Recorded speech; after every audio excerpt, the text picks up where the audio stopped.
Assalamualaikum, saya Inggra Lila Apriani, calon guru penggerak Angkatan 7 dari Kabupaten Trenggalek. Pada video kali ini, saya akan melakukan aksi nyata modul 1.4 tentang budaya positif. Tapi sebelum itu, saya akan memaparkan rancangan aksi nyata saya. Hal yang melatar belakangi saya melakukan budaya positif, karena budaya positif merupakan perwujudan dari nilai-nilai universal yang diterapkan di sekolah. Dengan budaya positif diharapkan mampu menumbuhkan nilai-nilai intrinsik dari dalam diri anak untuk menjadi pribadi yang bertanggung jawab dan berbudi luhur. Tujuan diterapkannya budaya positif adalah diharapkan mampu mendorong kesadaran dan pembiasaan baik yang akan menjadi karakter positif pada murid. Yang menjadi tolak ukur adalah murid akan terbiasa melakukan hal-hal yang baik yang lahir dari kesadaran dirinya, seperti menjaga kebersihan, senyum dan sapaan hangat, dan menjaga toleransi. Lini masa tindakan yang akan dilakukan pada minggu pertama yaitu berkoordinasi dengan kepala sekolah. Pada minggu kedua, membuat keyakinan kelas bersama siswa. Pada minggu ketiga, melakukan observasi terkait keterlaksanaan keyakinan kelas yang telah dibuat.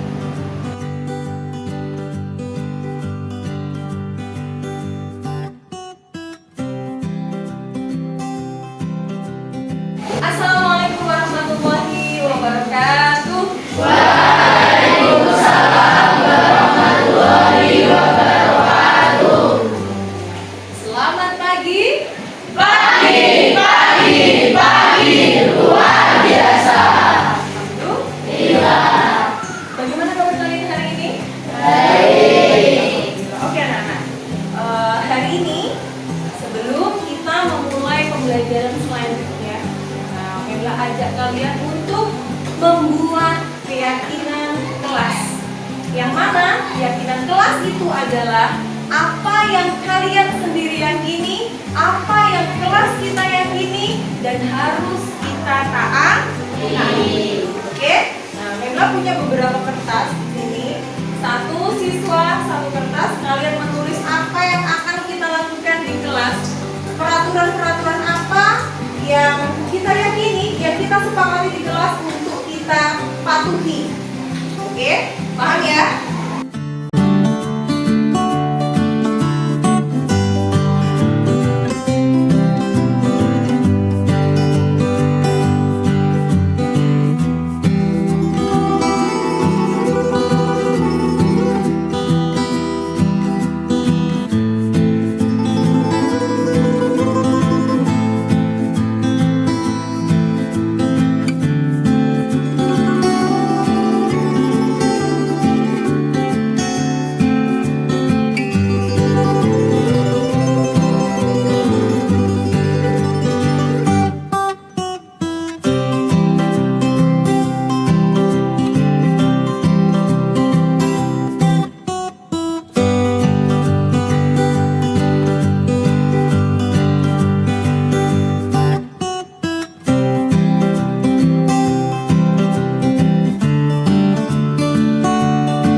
Dukungan yang dibutuhkan adalah dukungan dari kepala sekolah dan semua warga sekolah, peran aktif dari semua warga sekolah yang bersangkutan dalam kesuksesan pengimbasan budaya positif ini, kolaborasi dan dukungan dari para wali murid. Baik, kita akan menyaksikan diseminasi budaya positif di SMP Negeri 1 Trenggalek. Selamat menyaksikan. Assalamualaikum warahmatullahi wabarakatuh.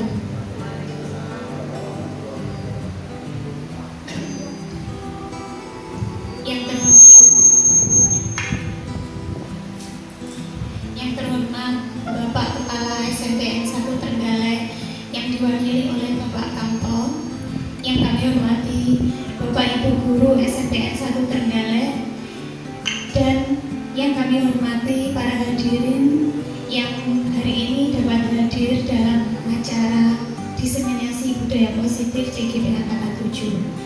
Pertama-tama, marilah kita panjatkan puji syukur kehadirat Allah Subhanahu wa Ta'ala yang senantiasa memberikan rahmat, taufik serta hidayahnya kepada kita semua, sehingga pada hari ini kita dapat berkumpul di Aula SMPN 1 Trenggalek dalam keadaan sehat walafiat tanpa kurang satu apapun dalam acara diseminasi modul budaya positif CGP Angkatan 7 Kabupaten Trenggalek.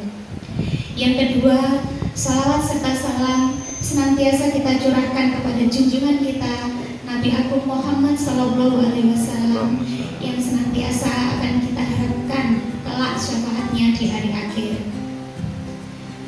Bapak Ibu dan para hadirin yang kami hormati, susunan acara pada pagi hari ini adalah yang pertama pembukaan, yang kedua adalah sambutan dari Bapak Kepala SMPN 1 Trenggalek yang diwakili oleh Bapak Kamto.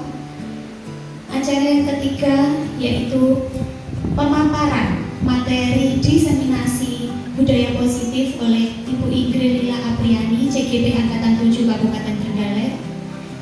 Acara selanjutnya adalah diskusi, kemudian acara yang terakhir adalah penutupan dan doa.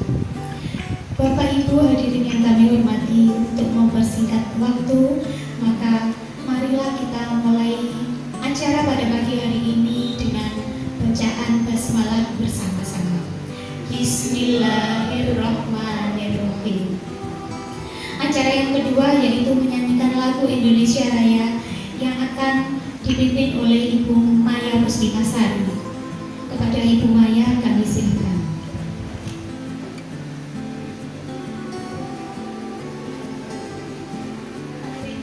Hadirin kami mohon untuk berdiri.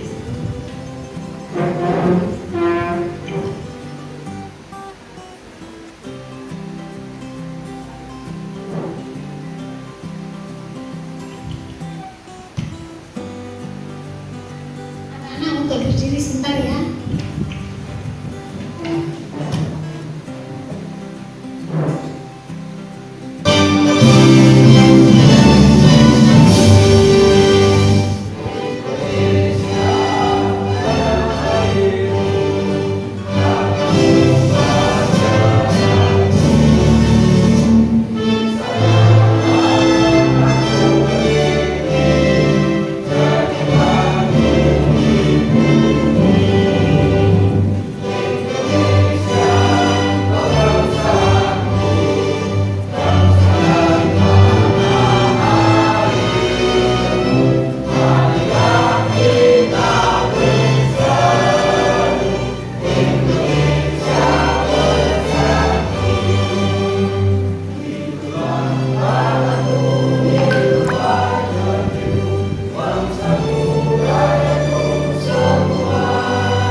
Meninjak acara yang kedua adalah sambutan dari Bapak Kepala SMPN 1 Trenggalek yang diwakili oleh Bapak Kamto. Kepada Bapak Kamto, waktu dan tempat disilahkan. Bapak Ibu, Assalamualaikum warahmatullahi wabarakatuh. Bismillah, alhamdulillah, wa syukurillah, la haula wa la quwata illa billah wa ba'da. Bapak Ibu yang saya hormati, hadirin yang saya hormati, wabil khusus pada beliau Ibu Maya yang dalam kesempatan ini sebagai guru penggerak yang telah mohon maaf Bu Lila ya. Tadi bisa bertanya Bu, oh iya Bu Lila, mohon maaf ya Bu Lila yang pada kesempatan ini telah berperan sebagai guru penggerak untuk diseminasi budaya positif. Ya, alhamdulillah beliau sudah melaksanakan ya. Namun sebelumnya marilah kita bersama-sama panjatkan puji dan syukur kepada Allah Subhanahu wa taala yang telah memberikan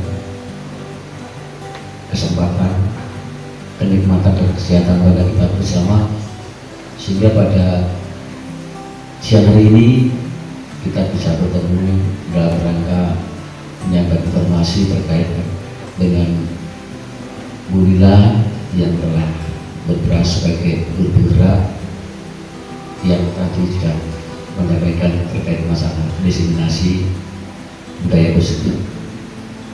Alhamdulillah kita dapat bertemu bersama dalam keadaan sehat. Mudah-mudahan kesehatan seperti pagi hari ini tetap menyatu pada kita bersama keluarga untuk seterusnya. Allahumma amin. Yang kedua, mudah-mudahan Ramadan dan Allah senantiasa tetap terlimpahkan pada junjungan kita Nabi Agung Muhammad Sallallahu Alaihi Wasallam yang telah membimbing kita dari zaman kebodohan menuju zaman teknologi yang alhamdulillah pada kesempatan ini kita dapat ketemu bersama. Dan juga insya Allah kita berharap pertolongannya atau syafaatnya mulai di akhir zaman nanti. Bapak Ibu yang saya hormati, perlu kami sampaikan bahwa saya merupakan Bapak Kepala Sekolah yang pada hari ini mohon maaf karena beliaunya sedang tugas luar dalam rangka penyusunan naskah soal ujian bersama tim. Oleh itu pada kesempatan ini saya sampaikan mudah-mudahan kegiatan guru penggerak Bu Lila hari ini dapat berjalan dengan lancar. Tadi doa seperti itu ya. Yang kedua, titipannya tadi begini, ketika Bu Lila sudah memerankan diseminasi budaya positif, yang jelas kegiatan ini juga positif beneran. Harapannya ketika sudah dijalankan oleh Bu Lila bersama dengan anak-anak, bersama teman-teman guru, bersama stakeholder yang dari SMP 1 Trenggalek, nanti berkelanjutan. Artinya tidak hanya pada saat mau disortingkan, mau diawasikan, harapannya terus berkelanjutan karena budaya positif. Tentunya juga diharapkan nanti terus berkelanjutan yang tampak nyata, kecuali ada beberapa kegiatan, salah satunya dari banyak kegiatan, salah satunya kegiatan literasi Al-Quran yang beberapa saat bahkan beberapa bulan sudah dilaksanakan, yang dirasakan oleh keluarga besar SMP 1 Trenggalek itu cukup bagus. Artinya dalam rangka pembentukan karakter anak-anak betul-betul terwujud. Oleh saya itu harapannya nanti kesempatan pada Bu Lila nanti betul-betul diterapkan di SMP 1 Trenggalek untuk seterusnya. Yang ketiga, bahwasanya kami sebagai atas nama SMK Trenggalek menyatakan bahwa betul-betul Bu Lila sudah menyampaikan, sudah berperan, sudah melaksanakan diseminasi budaya positif. Nanti kita bisa berdiri bersama, kita putar bersama terkait dengan kegiatan apa, diseminasi apa yang telah dilakukan oleh Bu Lila terkait dengan keberadaan SMK 1 Trenggalek. Yang jelas yang pernah dirasakan dan yang saya rasakan, budaya positif yang telah dilakukan itu betul-betul bisa merubah karakter anak-anak dan karakter yang positif. Ya, jadi nanti monggo kita bersani, kita lihat bersama seperti apa pemaparan kegiatan diseminasi budaya positif oleh Ibu Lila, yang mudah-mudahan harapannya adalah betul-betul jadi guru penggerak, betul-betul menjadi guru yang berpotensi dalam rangka memajukan SMK 1 Trenggalek untuk ke depan. Dan juga teman-teman nanti ketika sudah didiseminasi di SMK 1 Trenggalek, nanti harapannya Bapak Ibu yang belum mengikuti guru penggerak dan belum berperan sebagai pendiseminasi, nanti harapannya ya monggolah kita semampunya, semaksimal mungkin untuk melaksanakan kegiatan budaya positif. Dalam pada baris terakhir kalimat positif itu pasti banyak yang mendukung positif. Mudah-mudahan dengan kalimat positif yang paling akhir nanti betul-betul membawa positif baik ke depan untuk SMK 1 Trenggalek untuk seterusnya. Untuk itu pada Bu Lila monggo seperti apa pemaparan kegiatan diseminasi yang telah panjenengan lakukan. Terima kasih dari saya untuk mewakili Bapak Kepala Sekolah. Apabila ada yang kurang berkenan dengan semuanya, hadirin semuanya, kami mohon maaf yang sebesar-besarnya. Ihdinas siratal mustaqim. Assalamualaikum warahmatullahi wabarakatuh. Baik, terima kasih kepada Bapak Kantor. Acara selanjutnya adalah pemaparan diseminasi modul budaya positif oleh Ibu Ingrid Lila Apriani, CGP Angkatan 7 Kabupaten Trenggalek. Kepada Ibu Lila, kami silakan. Bismillahirrahmanirrahim. Assalamualaikum warahmatullahi wabarakatuh. Waalaikumsalam warahmatullahi wabarakatuh. Alhamdulillahirabbil alamin.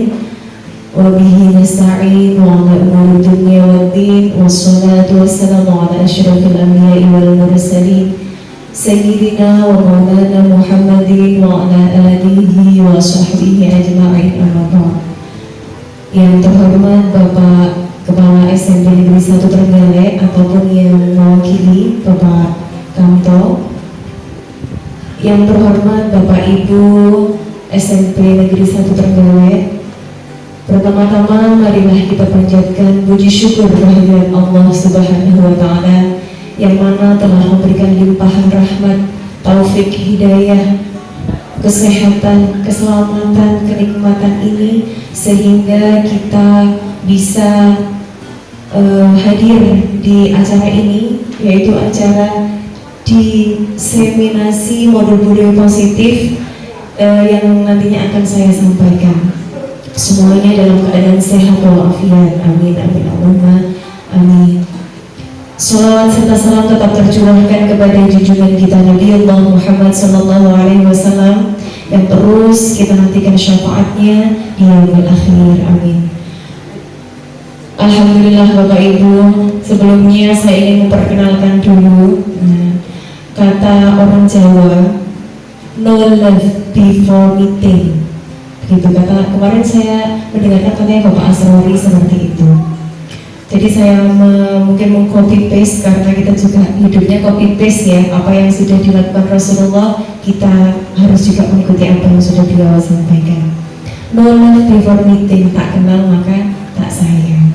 Saya Indra Lila Apriani, calon guru penggerak angkatan 7 dari SMP Negeri 1 Trenggalek dari Kabupaten Trenggalek. Alhamdulillahirobbilalamin, saya sangat bersyukur sekali karena bisa mengikuti dan termasuk dari bagian guru penggerak, masih calon guru penggerak, tapi insya Allah semoga juga bisa menjadi guru penggerak sama seperti teman-teman senior yang sudah menjadi guru penggerak. Mungkin perkenalan saya cukup seperti itu.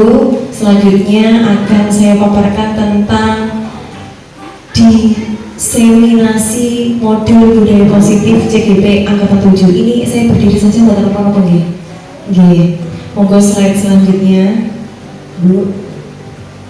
Oke. Konsep utama modul budaya positif ini sebelumnya saya pengen tanya dulu nih, budaya positif. Nah, ketika kita mendengarkan tentang kata budaya positif, itu kira-kira yang terlintas di pikiran kita itu apa nih? Coba saya pengennya perwakilan saja, Bu Sailendra bisa? Oke. Bisa nanti juga mic-nya diparkir deh. Terima kasih, Bu. Kalau untuk kata positif, budaya positif ini yang sudah ada di sekolah kita mungkin adalah pembiasaan membaca kitab suci setiap pagi, pembiasaan senyum, sapa, salam, sopan santun setiap pagi hari, seperti itu dan lain-lain sebagainya. Iya, oke. Itu saja Bu Sailendra, terima kasih sekali. Iya. Satu dengan yang lain mungkin mirip gitu, tapi untuk artinya maksudnya mungkin berbeda-beda. Cuma yang kalau misalnya kita mendengarkan budaya positif, pasti di pikiran kita itu adalah hal-hal yang positif, hal-hal yang mengarah pada kebaikan-kebaikan. Kalau misalnya ada budayanya, berarti sudah dibudayakan, atau tidak lagi hanya wawasan, tidak lagi hanya pengertian tentang harus terus disadarkan, tapi sudah membudaya, sudah ada di dalam hati kita kesadaran untuk melakukan hal-hal yang positif itu, gitu nih. Oke, dan di sini konsepnya itu ada berapa itu? 7 Bapak Ibu nih. Yang pertama ada perubahan paradigma belajar, kemudian ada disiplin positif, budaya positif, ada disiplin positif, kemudian ada kebutuhan dasar manusia, motivasi perilaku manusia. Motivasi kita setiap harinya kita sangat perlu motivasi, karena ya namanya juga kita, iman kita saja juga naik turun. Motivasi berkadang mood atau tidak mood gitu ya. 5 posisi kontrol, restitusi, kemudian keyakinan kelas, dan juga segitiga restitusi. Next. Pembelajaran dengan paradigma baru. Apa sih maksudnya ini? Paradigma itu pandangan. Oke. Pembelajaran dengan paradigma yang baru yaitu pelajaran dengan yang baru dirancang berdasarkan prinsip belajar yang berdiferensiasi, yang artinya, pembelajaran itu mengakomodir kebutuhan belajar murid. Guru menuntun juga memfasilitasi murid sesuai dengan kebutuhan yang dalam perkembangannya untuk mewujudkan profil pelajar Pancasila. Kemarin Bapak Ibu saya sudah menyampaikan di pendampingan yang kedua kemarin, itu juga saya sertakan sebagaimana pemikiran daripada Ki Hajar Dewantara gitu ya, bahwa pendidikan itu menuntun kodrat anak, menuntun kodrat siswa sesuai dengan 2 kodratnya.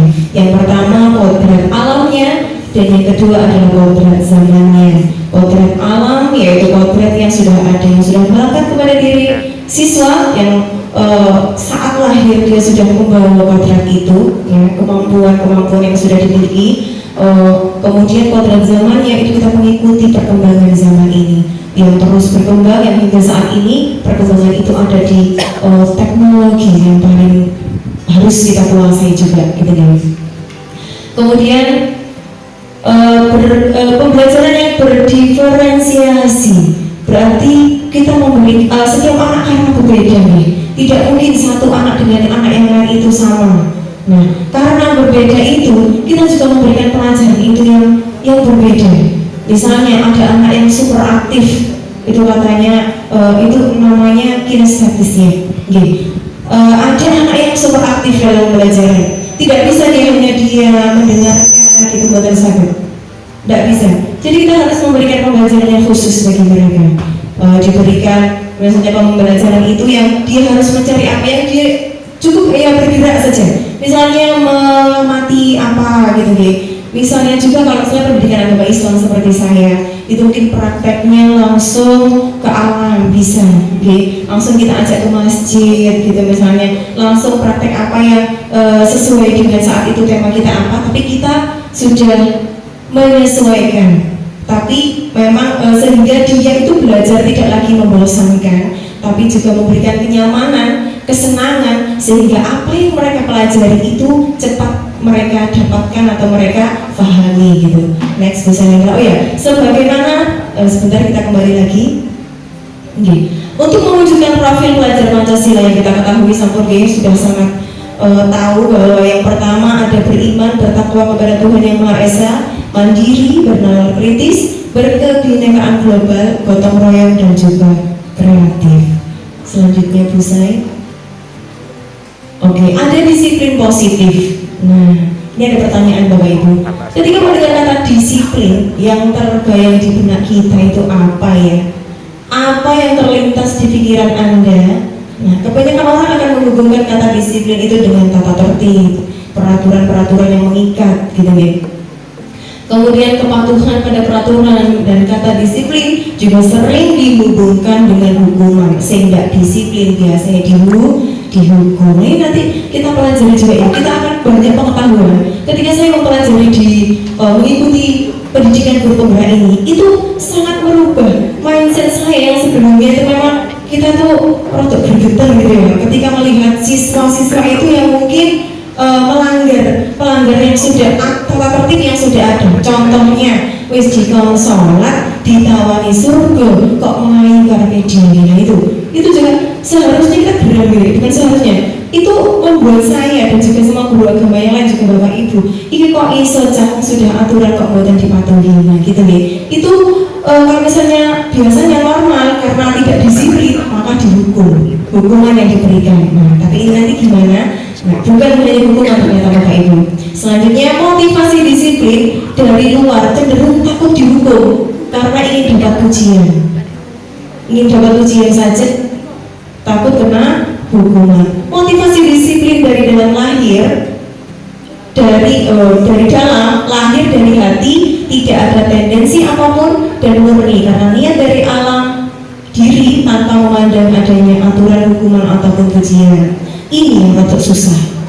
Menyadarkan seseorang yang sedang tidur karena tidur, artinya dari ini lagi angin. Tapi dengan kesabaran, dengan ketelatenan, dengan keunggulan kita, pasti anak-anakku memiliki kesadaran. Nah, mungkin bukan sebelum menyadarkan anak-anak juga, kita perlu menyadari, gitu ya. Bukan hanya anak-anak yang perlu kita sadarkan, tapi dalam diri kita sebagai guru juga harus menyadari bahwa itu penting untuk dilakukan dan bisa kita diseminasikan kepada kita imbaskan budaya positif itu kepada yang lain. Kemudian tujuan mulia dari penerapan disiplin positif adalah agar terbentuknya murid-murid yang berkarakter, berdisiplin, santun, jujur, peduli, bertanggung jawab, dan merupakan pembelajar sepanjang hayat. Tolabul ilmi, ini katanya Pak Rodi lagi. Tolabul ilmi al-bahdi ilalahdi. Jadi benar pembelajar sepanjang hayat sesuai dengan standar kompetensi lulusan yang diharapkan. Murid termotivasi disiplin dari dalam dan dari luarnya. Jadi mereka mengetahui bahwa setiap harinya kita itu belajar. Belajar itu bukan hanya duduk di bangku sekolah gitu ya. Tapi belajar itu setiap hari dengan pengalaman kehidupan kita bisa kita pelajari. Lanjut. Kemudian ada kebutuhan dasar manusia. Kita itu ya sebagai manusia pasti memiliki kebutuhan. Kebutuhan itu apa saja Bapak Ibu? Yang pertama bertahan Misalnya misalnya kita santai-santai Bapak Ibu ya, kita belajar bersama, dan saya juga masih belajar dan juga ingin mengimbaskan apa yang sudah saya pelajari, insya Allah bermanfaat ya. Kebutuhan dasar manusia itu ada 5 Bapak Ibu. Yang pertama bertahan hidup. Manusia itu butuh bertahan hidup, butuh makan, harus minum, itu memang untuk bertahan hidup. Kemudian kasih sayang dan rasa diterima. Nah ini kalau kasih sayang dan rasa diterima itu ternyata termasuk kebutuhan dasar kita nih. Kalau kamu mengatakan aku ora perlu sayangmu, ya tidak mungkin. Karena kita itu tak kenal tadi, tak kenal maka tak sayang. Orang yang tidak kenal juga tidak akan mengurusi gitu loh siapa dia gitu ya. Nah, rasa kasih sayang misalnya, anak-anak kita ya, kita dekat dengan anak-anak itu kan ada juga yang mungkin orang tuanya sudah meninggal, kemudian ada yang broken home gitu ya. Nah untuk bilang semoga anak-anak meskipun keadaan yang seperti itu tapi tetap memiliki kesenangan dan kebahagiaan dengan hal-hal yang lain, bukan hanya itu, tapi memang merasa kehilangan ya. Itu karena mungkin kurangnya kasih sayang, sehingga imbasnya itu ketika ke sekolah itu ada saja yang mereka lakukan untuk menarik kasih sayang yang lain, untuk mencari kasih sayang dari guru-guru, dari orang lain yang memperhatikan dia gitu nih. Dan juga rasa diterima, ternyata itu juga termasuk kebutuhan kita nih. Rasa diterima, mencari perhatian agar diperhatikan gitu. Kemudian penguasaan, bersifat pemimpin, ingin menguasai dan mengatur yang lain. Ini penguasaan ini harusnya menuju halnya yang positif. Kita itu kan kadang ya, bukan terus selalu ya, kita kadang gitu kan ingin juga keinginan kita itu bisa kita dapatkan gitu ya.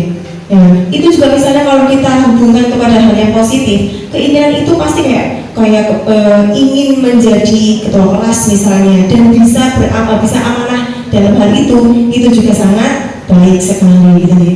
Kebebasan, suka mencoba, memilih, dan yang sesuai dengan kebebasan. Seperti juga merdeka belajar yang sekarang kita jalani itu ya, itu kan juga setiap siswa atau semua dari kita itu pengen bebas, tidak mungkin ingin selalu dikekang gitu. Memang kita itu dimerdekakan, tapi tetap di jalur yang benar. Merdeka enggak, tapi kita juga menuntut, tidak hanya membiarkan saja mereka dengan kebebasan mereka, tapi juga ada tuntunannya. Memilih, nah, kebebasan dalam apa? Memilih apa yang mereka sukai, kita tuntun kepada apa yang mereka inginkan, tapi tetap di tahap kita. Maksudnya kompetensi apa yang kita ingin berikan kepada mereka, kita kita tuntunkan, maka kita akan kita tuntun mereka ke jalan itu. Kemudian kesenangan, berhubungan dengan permainan ini. Kesenangan itu luar biasa, meskipun anak-anak, bayi, kita juga orang dewasa itu perlu kesenangan ya untuk ini ya. Ya, jadi makanya meskipun kita ada di forum yang diskusi gitu ya, di FGMP misalnya, itu juga kita perlu ice breaking, tidak yang spontan gitu. Sepertinya ingin kembali ke masa anak-anak yang tidak berpikiran apa-apa. Nah itu perlu juga kita. Kalau misalnya healing gitu bahasanya, healing itu juga perlu untuk merefresh pikiran kita, untuk tidak terus spontan. Nah itu ternyata termasuk kebutuhan dasar dari kita. Walau misalnya mikir terus, ya bisa-bisa jadi setengah 12, kurang totok ya. Gitu. Jadi kebutuhan dasar manusia itu memang karena dasar jadi harus terpenuhi. Jika tidak terpenuhi maka imbasnya adalah melakukan hal-hal yang mungkin di luar daripada kendali kita karena ingin memenuhi kebutuhan dasar itu. Next slide. Motivasi perilaku manusia. Motivasi merupakan dorongan yang timbul secara sadar atau tidak sadar untuk melakukan tindakan tertentu. Kemudian menghindari apa saja sih yang termasuk motivasi perilaku manusia itu, yaitu menghindari ketidaknyamanan atau hukuman. Kalau misalnya orang-orang yang seperti ini karena ingin menghindari, jadi pertanyaannya apa yang akan saya terima jika tidak melakukan hal itu? Berarti kan karena mereka takut hukuman ya. Misalnya budaya positif di sekolah kita, ya tadi yang saya contohkan tetap sholat, zuhur berjamaah, sholat duha berjamaah. Misalnya ketika ngaji tadarus Quran yang selalu di pagi hari itu mereka masih jalan-jalan, gitu nih. Kemudian jika upacara bendera misalnya kita tidak melengkapi atribut kita, itu pikiran mereka apa yang akan saya terima, gitu. Tapi karena takut menghindari ketidaknyamanan, akhirnya mereka malah ya terpaksa mengikuti. Nah, besoknya lagi kalau misalnya tidak ada hukuman, ya mereka tidak mengikuti, gitu nih, karena menghindari ketidaknyamanan atau hukuman itu. Selanjutnya pernah mendapatkan imbalan atau penghargaan dari orang lain. Pertanyaan yang timbul dari orang-orang yang seperti ini adalah apa yang akan saya dapatkan jika saya melakukan hal itu, begitu ya. Nah, kalau ketika menghindari hukuman, mereka bertanya apa yang saya dapatkan jika tidak melakukan hal itu. Jadi misalnya tidak ada hukuman, dia masih kembali ke asalnya. Kita sudah menuntut mereka untuk hal yang positif, tapi ada hukuman. Nah, hukuman itu termasuk juga biasanya kayak bukan mengikat. Nah, shock terapi, membatasi lah gitu nih. Jadi ketika ada hukuman mereka akan disiplin, jika tidak ada hukuman ya dia akan kembali. Berarti itu kan karakternya yang kita tanamkan itu belum maksimal gitu nih. Nah, ini juga mendapatkan imbalan atau penghargaan. Berarti ada reward, ada punish, gitu ya. Ketika ada reward dia juga mau melakukan, jika tidak ada ya tidak mau.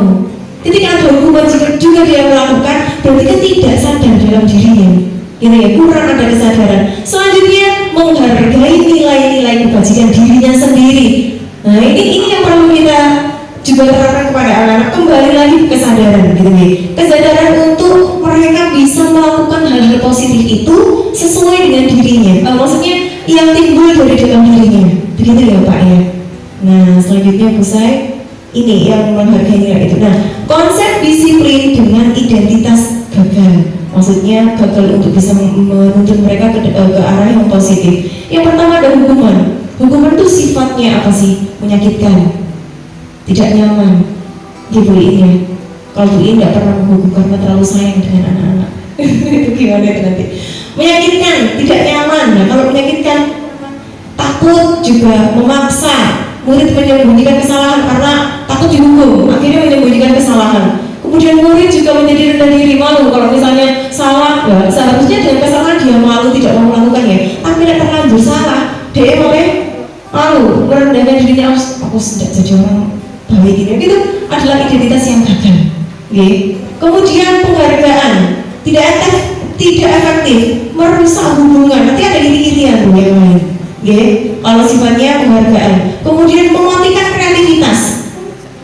Ini maksudnya apa? Mematikan kreativitas. Jadi ketika ada anak yang kreatif, nah kemudian yang satunya bisa, yang satunya tidak bisa. Kalau misalnya yang satunya dikasih penghargaan karena dia merasa mampu ya, yang lainnya tuh kayak pasti dia nanti yang menang, pasti gitu deh. Kemudian menghukum dengan sistem ranking. Ya makanya sekarang itu di sini tidak di rapat siswa kita itu sekarang tidak ada rankingan Bapak Ibu nih, biar tidak ada yang ternyata aku nggak pintar ya di kelas ini ternyata dan lain sebagainya. Anak-anak itu agar tidak ada sifat seperti itu, jadi tidak perlu. Ternyata ada yang mengatakan bahwa saya dihukum dengan penghargaan. Karena penghargaan itu kan ribet gitu ya. Apresiasi kepada anak-anak yang berprestasi. Tapi itu ternyata termasuk hukuman juga, Pak Yani. Termasuk hukuman, saya dihukum dengan penghargaan gitu. Merampas hak untuk menghargai dirinya. Karena yang akan dia niatkan adalah untuk penghargaan, agar saya bisa agar saya bisa meraih atau mendapatkan uang itu, saya akan belajar dengan keras misalnya. Sedangkan dirinya lelah atau tidaknya gimana itu mereka mengesampingkan. Gitu ya. Lanjut Busai. Nah, ini identitas yang gagal. Kemudian konsep disiplin dengan identitas yang sukses akan melahirkan di dalam diri siswa itu kesadaran, konsekuensi. Nanti kita ganti itu. Oh, ternyata bukan hukuman, tapi diganti dengan konsekuensi. Kalau kita tidak mengerjakan PR, hukumannya bisa kamu berlari di lapangan gitu. Jadi itu kan tidak cocok ya. Nah, konsekuensinya apa? Nah, kita bukan memberikan hukuman yang sifatnya sifatnya itu melencong apa itu?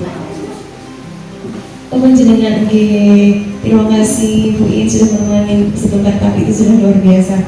Monggo. Konsekuensi penguatan jangka pendek perlu monitoring berkelanjutan, stimulus respon, murid menghormati peraturan, hilang waktu untuk merenungi kesalahan. Nah ini jika konsekuensi itu lebih kesadaran mereka bahwa apa sih konsekuensi kamu jika tidak mengerjakan PR, apa konsekuensi kamu jika terlambat, misalnya gitu ya. Kemudian ada restitusi, identitas sukses. Restitusi itu bagaimana murid harus bertanggung jawab atas perilakunya. Jadi mempertanggungjawabkan apa yang sudah dilakukan. Fokus pada pemecahan masalah jangka panjang. Murid menghormati dirinya dan juga tanggung jawab. Karena ada setiap kesalahan itu kan pasti ada alasan di baliknya. Jadi kita harus menggali kenapa kamu melakukan hal ini, kenapa kamu tidak disiplin, itu kan pasti ada alasan. Kita kan tidak langsung menghukum dia, tapi kita cari, kita gali kenapa melakukan seperti itu, nanti kita restitusi gitu. Selanjutnya adalah teori kontrol dirinya sendiri dan mengendalikan kontrol. Sejatinya kita itu tidak bisa dikontrol orang lain, Bapak Ibu. Kita tuh bisa mengontrol diri kita sendiri, gitu nih. Meskipun toh ada peraturan-peraturan, kalau di dalam diri kita tidak ingin mematuhi peraturan itu, ya udah gelap. Mau dipaksa sebagaimanapun, ya udah sakit. Jadi lebih baik kita gali atau kita dorong kesadarannya untuk menyadari bahwa tanggung jawab, amanah itu perlu dilaksanakan. Kemudian murid bersemangat menghargai kesalahan. Berarti kesalahan itu bukan dengan hukuman, tapi memperbaiki kesalahan. Lanjut bisa ya? Oke, konsep disiplin pendekatan restitusi, sebuah cara menanamkan disiplin positif pada murid. Nah, kira-kira ini gimana nih? Pengertian restitusi, apa sih pengertian restitusi sendiri? Restitusi adalah proses menciptakan kondisi baik murid untuk memperbaiki kesalahan mereka. Jadi bukan lagi dengan hukuman, tapi dengan restitusi kesalahan mereka, sehingga mereka bisa kembali pada kelompok mereka dengan karakter yang lebih kuat. Kadang kita tuh dengan hukuman itu kan menjatuhkan dirinya, merendahkan dirinya di depan teman-temannya. Gue ini mereka kebaikan loh, mari ini loh, itu kan termasuk merendahkan diri teman itu. Kalau misalnya ada yang salah kemudian kita perbaiki, itu juga akan menguatkan diri peserta didik itu, anak itu untuk pede, kembali mempercayai dirinya, kembali ke kelompok mereka, gitu ya. Tidak malu untuk kembali lagi. Kemudian ciri-ciri restitusi bukan untuk menebus kesalahan, tapi untuk belajar dari kesalahan. Luar biasa ya. Kemudian restitusi memperbaiki hubungan. Bukan lagi tadi ada hubungan ya, tapi adanya konsekuensi dan ada restitusi. Restitusi menuntun untuk melihat ke dalam diri. Kembali lagi sadar. Ibu Anani. Sadar. Kemudian restitusi fokus pada karakter bukan tindakan. Jadi mengembalikan karakter siswa itu ke karakter yang baik, sesuai dengan dulunya baik, sekarang kok tidak baik kenapa? Gitu kita gali itu. Kemudian restitusi menguatkan. Restitusi fokus pada solusi bukan pada hukuman. Kamu kalau salah dihukum ini aja, tidak. Tapi dari kesalahan kamu kira-kira konsekuensinya apa? Kamu ingin memperbaikinya seperti apa? Untuk manja, tapi dengan hal itu, kita juga memberikan mereka ruang untuk berpikir, aku ini beneran salah gitu. Bukan yang karena kamu salah, kamu harusnya dikasih hukuman apa tidak, gitu ya. Kemudian restitusi mengembalikan murid yang berbuat salah pada kelompoknya. Mereka tidak malu kembali ke kelompoknya. Mereka akan menyadari, menguatkan dirinya bahwa setiap orang juga pernah melakukan kesalahan. Jadi kita akan memberikan kesempatan untuk kamu tidak melakukan kesalahan itu lagi. Next. Kasus siswa membuang sampah sembarangan. Hukumannya, ini kalau hukuman gini, antara hukuman, konsekuensi, dan juga restitusi. Yang pertama adalah hukuman. Guru menghukum murid menulis, saya tidak membuang sampah sembarangan lagi sebanyak 200 kali. Itu manfaat nggak sih kira-kira Bapak Ibu? Buat Pak Yani? Kenapa kamu bermanfaat Pak Yani? Minta tolong ini mikrofonnya. Kita diskusi juga ini, kan banyak juga ya Pak Yani. Pak Yani kan PKN, aduh, ini saya ngedek kalau dijawab Pak Yani. Monggo. Menurut saya itu tidak bermanfaat. Tidak bermanfaat. Karena menghukum siswa yang sebenarnya hanya sifatnya sesaat. Oke, siap. Untuk memberikan pembinaan kepada siswa sebagai punishment, seharusnya guru memberikan motivasi, memberikan dorongan semangat kepada siswa, di mana apabila siswa itu memiliki kelebihan siswa itulah yang kita tonjolkan, kita beri motivasi sehingga tumbuh dari dalam diri anak untuk lebih bisa memperbaiki diri lagi. Siap. Siap Pak Yani, luar biasa. Beri aplaus untuk Pak Yani. Terima kasih Pak Yani, luar biasa. Lah itu berarti hukuman itu memang seharusnya bukan ditiadakan, tapi bukan hukuman namanya, karena guru menakutkan Pak Yani. Tapi konsekuensi, seperti tadi memberikan motivasi, boleh memberikan konsekuensi. Tapi kamu kalau misalnya seperti ini apa yang akan kamu lakukan untuk menebus kesalahan itu? Gitu tanya. Oke, terima kasih Pak Yani, luar biasa. Kemudian hukuman yang selanjutnya adalah guru marah dan murid menjadi takut. Ya kan? Itu kan ketika murid menjadi takutnya kalau Pak Yani sesaat, besoknya lagi udah ada guru nih yo, ngurut gitu ya Bu Ania.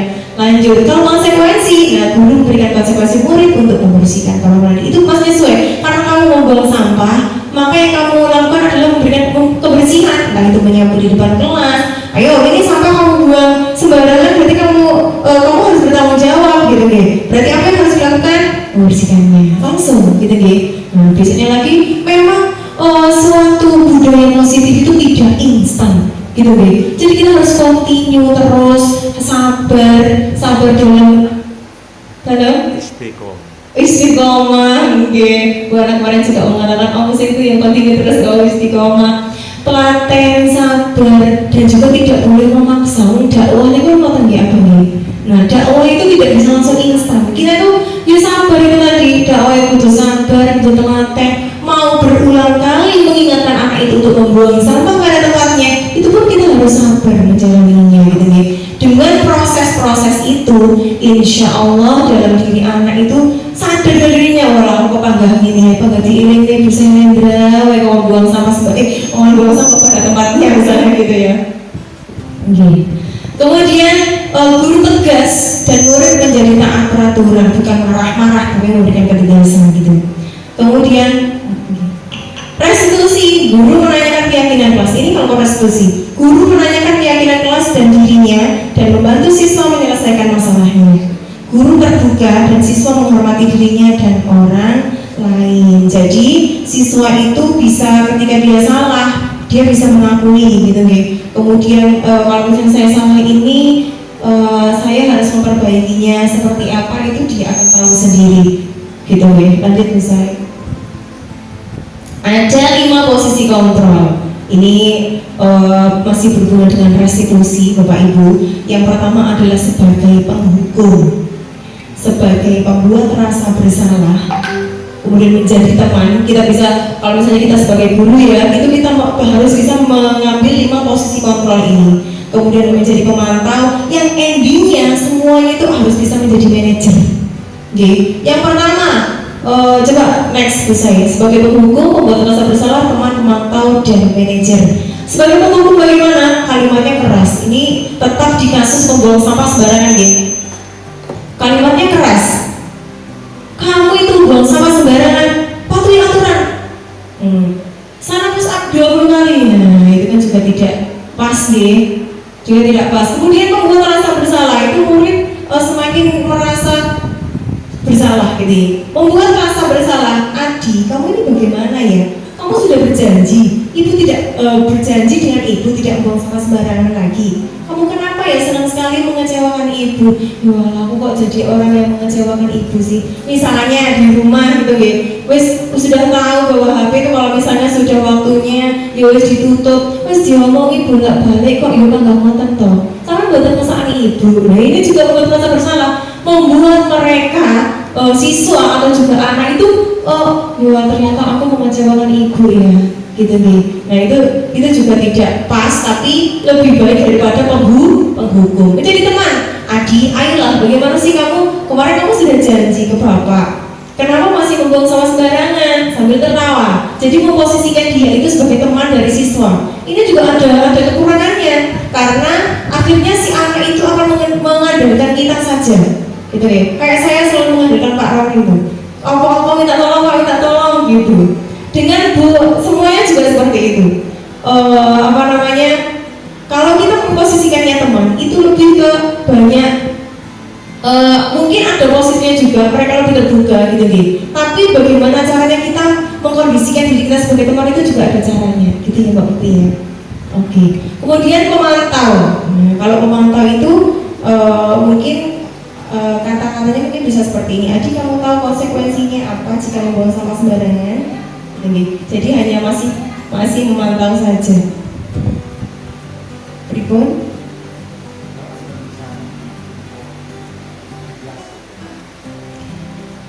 Mungkin ada yang bisa dikondisikan sebentar ya Pak ya. Oke. Iya, gimana? Ya, benar, lanjut. Oke, siap. Kemudian sebagai manajer, apa yang kita yakini? Kembali ke keyakinan kelas. Apa kamu meyakininya? Jika kamu meyakininya, apa kamu bersedia memperbaikinya? Jika kamu memperbaiki hal ini, menunjukkan apa tentang diri kamu, apa rencana kamu untuk memperbaiki hal ini. Jadi kita itu dilatih untuk bagaimana bisa memanajer diri kita, bagaimana juga kita bisa memanajeri orang lain gitu nih. Jadi kita kembali ke keyakinan kita. Misalnya kenapa kamu menggunakan helm saat berkendara? Otomatis yang kita yakini adalah agar kita selamat, gitu nih. Oh ternyata helm itu meskipun orang kecelakaan itu loh, ya meskipun pakai helm ada yang meninggal, itu beda lagi. Itu sudah kodrat ya, sudah ditentukan, berarti sudah takdir gitu nih. Tapi setidaknya kita memiliki usaha untuk bagaimana selamatnya. Kemudian seperti itu. Selanjutnya, nggak apa saya. Keyakinan kelas. Mengapa keyakinan kelas? Mengapa keyakinan kelas? Bukan peraturan kelas. Ini juga harus kita tahu ya. Kalau keyakinan kelas itu berarti ini seperti ini. Mengapa kita memiliki peraturan tentang penggunaan helm pada saat mengendarai kendaraan roda 2 atau motor? Kemungkinan jawaban yang ada adalah untuk keselamatan, ya. Kemudian mengapa kita memiliki peraturan tentang penggunaan masker dan mencuci tangan setiap saat? Kemungkinannya juga jawabannya untuk kesehatan dan keselamatan. Seseorang akan lebih tergerak dan bersemangat untuk menjalankan keyakinannya daripada hanya sekedar mengikuti serangkaian aturan. Jadi apa yang dia yakini, karena dia sudah meyakini, ya dia akan melakukan itu, bertanggung jawab. Kemudian murid-murid pun demikian, mereka perlu mendengarkan dan memahami arti sesungguhnya tentang peraturan-peraturan yang diberikan. Dia sadar dari dirinya, gitu ya. Kemudian nilai-nilai kebajikan itu bisa untuk dilaksanakan dari kesadaran dia sendiri, gitu ya. Kemudian apa tujuan utamanya dan menjadi mereka tidak lagi takut sehingga hanya segera mengikuti serangkaian peraturan-peraturan yang mengatur tanpa mereka juga memahami tujuan mulianya. Padahal di dalam peraturan-peraturan itu pasti ada tujuannya. Nah, kalau misalnya dengan keyakinan mereka sudah meyakini, mereka juga akan pasti menjalankan keyakinan itu. Nah, pembentukan keyakinan kelas itu bagaimana itu sudah pernah kita lakukan ya. Buat dari juga pernah melakukan buat keyakinan kelas sebelum pembelajaran. Itu keyakinan kelas itu harus terus kita update sambil kita evaluasi juga apakah peraturan yang sudah kita buat ini keyakinan kelas yang sudah kita buat ini sudah kita laksanakan, sudah kita lakukan gitu deh. Jadi sembari kita evaluasi, misalnya ada keyakinan kelas itu yang tidak pernah dilakukan, berarti itu tidak bisa, bukan yang diyakini. Kita bisa ganti keyakinan kelas itu. Caranya, sama keyakinan kelas bersifat lebih abstrak daripada peraturan yang lebih rinci dan konkret. Keyakinan kelas berupa pernyataan-pernyataan universal. Kemudian pernyataan keyakinan kelas senantiasa dibuat dalam bentuk positif. Misalnya, jangan buang sampah sembarangan, diganti dengan buang sampah pada tempatnya, gitu ya. Kemudian tidak terlalu banyak sehingga mudah diingat dan dipahami oleh semua warga kelas. Sampai akhirnya dia bersedia meninjau kembali keyakinan kelas dari waktu ke waktu. Prosedurnya, ya mempersilahkan kita masuk ke kelas, Kita mempersilahkan anak-anak untuk membuat keyakinan kelas itu, disusun, kemudian kita sepakati bersama keyakinan itu. Tidak terlalu banyak Bapak Ibu, tapi yang penting sedikit tapi bermakna gitu. Sedikit tapi ada aksinya. Contoh di sini, kalimat yang negatif, jangan berlari di kelas atau koridor. Kita menggantinya dengan berjalanlah di kelas atau di koridor. Tidak boleh berlari. Tidak. Kalau negatif kan pasti tidak. Misalnya jangan gitu. Jangan bermain bola di dalam kelas. Itu kita ganti bermain bola di lapangan gitu. Kemudian contoh keyakinan. Nah, bisa panjenengan persani di depan itu ada yang kata-katanya itu setiap anggota kelas perlu belajar ya. Kalau di keyakinan kelas yang 5 itu selalu bersikap positif, senantiasa. Itu semuanya kan hal-hal yang positif ya Pak Mantegi. Tidak ada yang di katanya atau kalimatnya itu unsurnya negatif, tapi semuanya positif. Segitiga restitusi. Nah, ini segitiga restitusi itu menstabilkan identitas. Ini termasuk dari bagaimana kita menghadapi suatu permasalahan. Caranya bisa kita lakukan dengan melakukan segitiga restitusi ini, menstabilkan identitas, validasi tindakan yang salah, dan menanyakan keyakinan. Nah, coba ini ada beberapa, ini ada kasus Bapak Ibu. Kita coba itu ya. Iva, coba Bu Mbak Opi bisa dibaca ini kasusnya. Oh, lagi sakit perut ya, ya nggak apa-apa. Oke. Iva kurang menguasai pelajaran matematika. Ini kita mencoba untuk kita makni gitu ya. Sehingga pada saat pelajaran tersebut dia tidak atau dia lebih banyak diam diri atau menggambar di buku pelajarannya. Saat guru matematikanya Pak Seno menanyakan pertanyaan, Iva menjadi gugup dan tak sengaja menjatuhkan tasnya dari kursi, serta tiba-tiba menjadi gagap pada saat berupaya menjawab. Seluruh kelas pun tertawa melihat perilaku Iva yang bicara tergagap dan terkejut tersebut. Pak Seno pada saat itu membiarkan teman-teman Iva menertawakan Iva yang tergagap dan malu luar biasa, dan malahan minta Iva untuk maju ke depan dan berdiri di depan kelas sambil menunjuk hidungnya karena tidak bisa menjawab pertanyaan Pak Seno. Kelas makin gaduh dan anak-anak pun tertawa melihat Iva di depan kelas memegang ujung hidungnya. Pertanyaannya, apakah Anda setuju dengan tindakan Pak Seno terhadap Iva? Siapa ya Buan dari? Coba.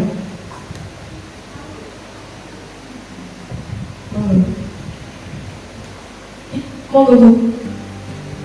Apakah Bu Andari setuju dengan tindakan Pak Seno terhadap Iva?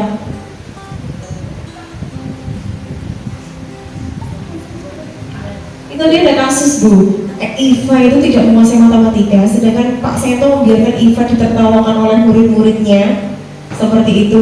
Kira-kira Bu Andari setuju nggak? Wes Iva itu gugup, dia tidak bisa menjawab karena dia tidak konsentrasi saat pembelajaran itu. Karena dia tidak menguasai, kalau orang yang tidak menguasai kan tidak senang gitu dan kita perlu menyenangkan siswa itu dulu kepada pelajaran itu. Kita beri pengertian atau kita kasih motivasi agar mereka senang.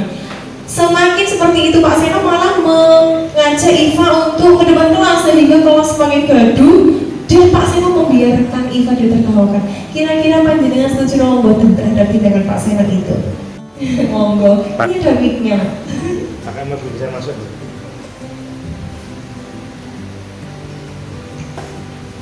Tidak setuju. Sudah ketik ya Bu ya? Jadi tidak setuju. Tidak setuju. Kenapa ya? Kalau dibiarkan hal itu terus-menerus terjadi, yang semakin lama kan yang pasti semakin harus dan bagaimana terasa percaya. Oke, siap. Seperti itu. Oke, itu G. Kebanyakan guru juga tidak setuju karena memang itu bukan tindakan yang positif ya Bapak Ibu G. Coba kalau dari Bu Ana.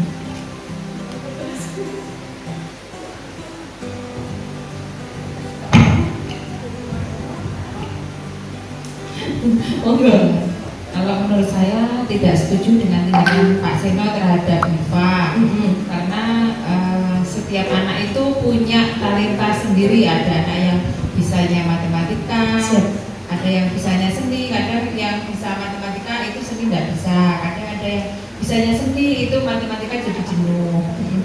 Mungkin Pak Senonya bisa bertanya individu nggak? Iya. Pada IVA terhadap IVA-nya sendiri. Terus kalau keadaan seperti itu mungkin membuat IVA-nya menjadi semakin gugup, semakin malu mungkin ya. Terus kalau rasa percaya dirinya sudah maksudnya dipermalukan di depan anak-anaknya, mungkin si IVA-nya justru jadi membenci matematika, bukan malah ingin menguasai matematika. Gurunya itu juga perlu ilmu untuk bagaimana agar anak didiknya itu ingin belajar matematika atau antusias kepada matematika dengan caranya sendiri. Siap. Berarti agar termotivasi ya, lebih termotivasi untuk belajar matematika. Siap. Terima kasih Bu Ana, terima kasih Bu Andari. Nah itu ya, ternyata benar. Pak Seno itu semakin membuat si Iva itu semakin kehilangan rasa percaya diri, merasa dipermalukan di depan teman-temannya, akhirnya minder. Sehingga dia malah semakin tidak menyukai mungkin seperti itu. Yang kedua, menurut Anda tindakan Pak Seno itu terhadap Iva adalah sebuah hukuman atau konsekuensi, Bu Senendra? Terima kasih, Bella. Jadi kalau dilihat dari kasus ini tindakan Pak Seno ini memberi menyuruh Iva untuk maju ke depan dan berdiri di depan kelas sambil menunjuk hidungnya karena tidak bisa menjawab pertanyaan Pak Seno. Ini merupakan suatu hukuman yang artinya itu akan sangat menyakitkan ya, dan mungkin pasti akan diingat terus oleh bulannya tersebut. Terima kasih Bu Selendra, itu karena kejamnya sebuah hukuman. Makanya kita setidaknya tidak lagi memberikan hukuman, bukan tidak boleh memberikan hukuman Bapak Ibu, tapi kita ubah hukuman itu menjadi konsekuensi. Sedangkan konsekuensi itu lebih mendidik, lebih bisa disesuaikan apa masalahnya, bisa kita konsekuensinya seperti apa anak gitu. Kemudian ini ada cerita ini juga, teman saya, nah itu ya dulu di pesantren itu ada teman saya itu karena di pesantren tidak boleh pacaran gitu. Lah di anak-anak juga tidak boleh pacaran. Si pacaran tidak boleh pacaran. Lah itu pas Valentine tiba-tiba ada yang mengirim coklat, dititipkan di keamanan pesantren. Masya Allah, itu dia dari pagi besoknya, dari pagi sampai sampai sore itu disuruh berdiri di tengah lapangan sambil membawa coklatnya itu, disuruh makan menghabiskan, sedangkan coklatnya itu sak kresek dan sudah meleleh. Traumanya seperti apa nih? Sampai sekarang kalau misalnya mambu coklat 1 meter wes mambu banget, dan mau unek-unek pengen muntah, itu kan selalu diingat yang seperti itu. Hukuman-hukuman yang seperti itu memang sangat tidak mendidik. Seharusnya malah tapi dengan berkembangnya waktu, hal-hal yang seperti itu memang dulu agak keras ya. Macam orang dulu dengan sekarang itu memang keras sekali, tapi diingatnya juga sangat tajam juga di ingatan kita. Akan memberikan trauma, kemudian akan memberikan rasa takut yang berlebihan gitu berarti Pak Seno ini adalah memberikan hukuman. Sekarang kan kita itu Islam itu kan rahmatan lil alamin gitu. Jadi sebaiknya juga memberikan kasih sayang, rasa nyaman, rasa aman, bukan yang menakutkan. Kemudian nah ini yang sudah saya lakukan sebagai bentuk penanganan dari sebuah permasalahan. Ini sudah saya pernah lakukan adalah, dan tugas saya sebagai CGP sudah saya simpan, bisa panjenengan persani untuk jadi referensi gitu ya. Di sini adalah demonstrasi kontekstual saya pada modul 1.4 tentang budaya positif, menangani bagaimana kasus jika kita temukan kasus yang mungkin serupa dengan Pak Seno tadi, dengan kepada Iva gitu untuk menjadi generasi yang memberi tanggung jawab dan bertanggung jawab. Budaya positif itu menjadikan anak bertanggung jawab dan berjujur.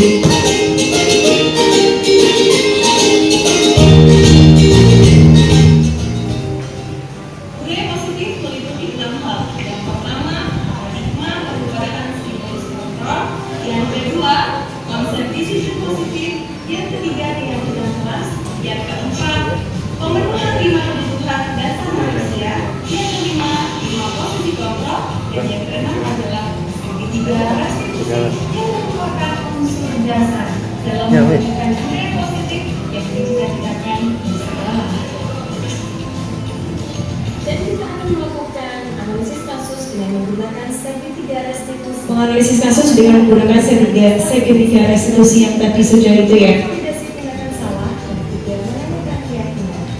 Bagaimanakah praktiknya? Selamat menyaksikan.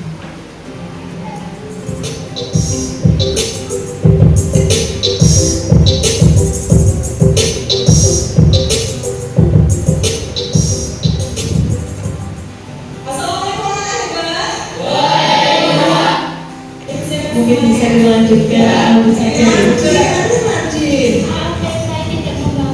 Nah, mahasiswa itu tidak membawa buku maupun saat belajar.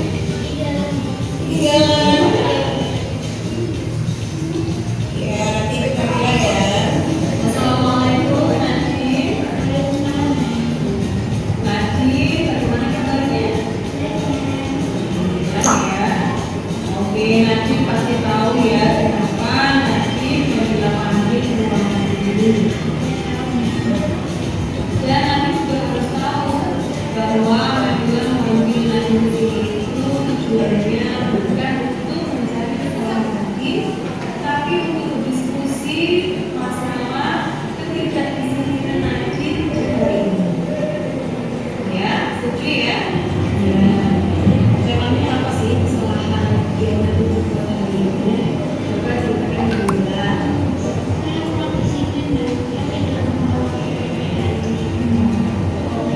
Tapi kenapa sampai tidak membawa buku yang akan Najib?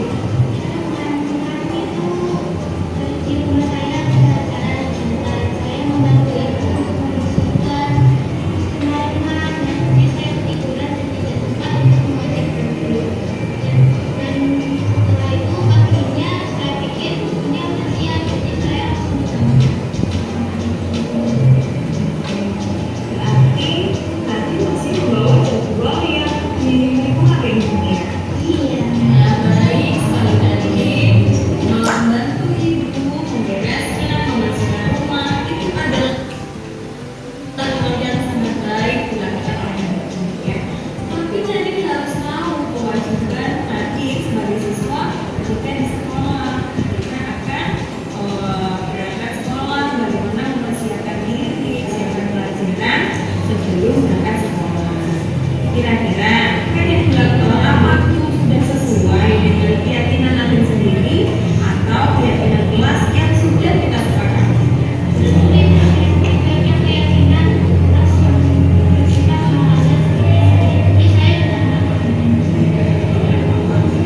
Berarti Najib sudah menyadari bahwa ini salah dari kurang baik dan kurang disiplin dalam pembelajaran.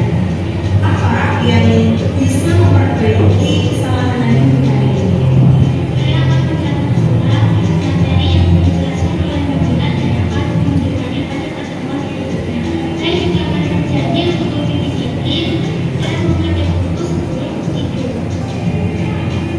Baik, itu baik sekali. Dan berjanji juga tidak mengulangi lagi ya. Jadi itu saja. Alhamdulillah Najib sudah menyadari kesalahan, sudah bisa mengambil resiko itu, kemudian bisa memperbaiki. Semoga Najib berkembang lagi, lebih disiplin, bisa mengatur waktu tersebut. Iya, itu tadi ya Bapak Ibu. Ada sebuah permasalahan atau satu masalah yang mana di suatu kelas itu tidak membawa buku pembelajaran. Nah, itu kalau misalnya kita memberikan hukuman itu tidak yang seperti itu, Ge.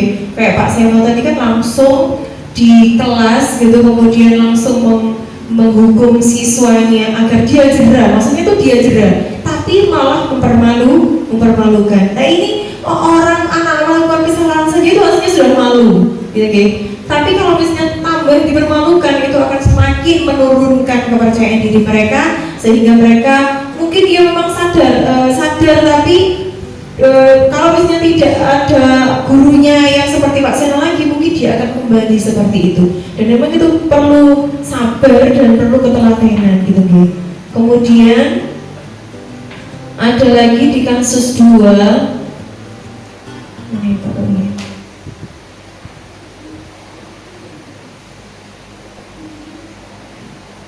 Nah, mungkin itu contoh ya yang sudah pernah saya lakukan sebagai kebudayaan positif, hal-hal yang bisa dibiasakan, hal positif yang bisa dibiasakan. Ini ada kasus 2 Bapak Ibu. Sama juga kita menggunakan segitiga restitusi, yang mana yang satu adalah menstabilkan identitas dulu. Kita tanya dulu, kemudian validasi tindakan salah, kamu kenapa kamu melakukan hal itu gitu. Karena di setiap orang, setiap anak yang sebelumnya saya katakan tadi, setiap kesalahan itu pasti mereka memiliki alasan, gitu, gak mungkin dia melakukan kesalahan dengan secara sadar, gitu. Kalau memang sadar ya berarti ada konsekuensinya lagi, gitu. Bukan lagi Alhamdulillahirrahmanirrahim. Terima kasih telah menyaksikan video kali ini. Salam guru penggerak, tergerak, bergerak, menggerakkan. Wassalamualaikum warahmatullahi wabarakatuh.